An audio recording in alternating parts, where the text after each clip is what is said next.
Di Roma, 15 settembre 1510. A Lodovico di Buonarrota Simone in Firenze. Carissimo padre, io ho dato qua a Giovanni Balducci ducati 350 d'oro largi, e quali facci pagare costà a voi. Però, visto la presente, andate a Bonifazio Fazzi, e lui ve gli pagherà, cioè vi darà ducati 350 d'oro largi. Poi che li avete ricevuti, portateli all'ospedalingo e fategli acconciare come voi sapete che gli ha acconcio l'altri per me.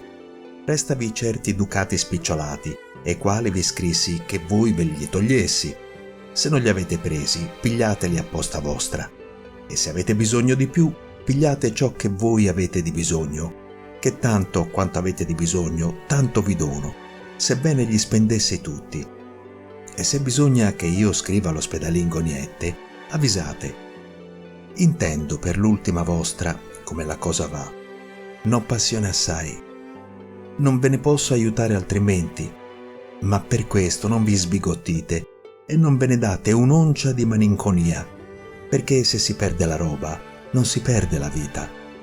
Io ne farò tanta per voi che sarà più che quella che voi perderete, ma ricordovi ben che voi non ne facciate stima, perché è cosa fallace.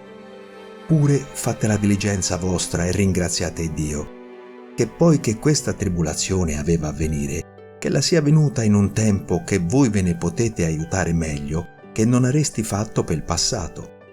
Attendete a vivere e più presto lasciate andare la roba che patire disagi, che io vo più caro vivo e povero.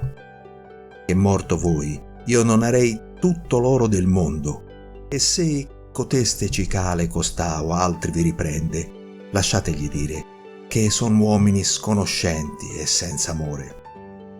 Addì 15 di settembre, vostro Michelagnolo, scultore in Roma. Quando voi portate i denari all'ospedalingo, menate con voi Buonarrota, e né voi né lui non ne parlate a uomo del mondo per buon rispetto, cioè né voi né Buonarrota non parlate che io mandi danari, né di questi né d'altri.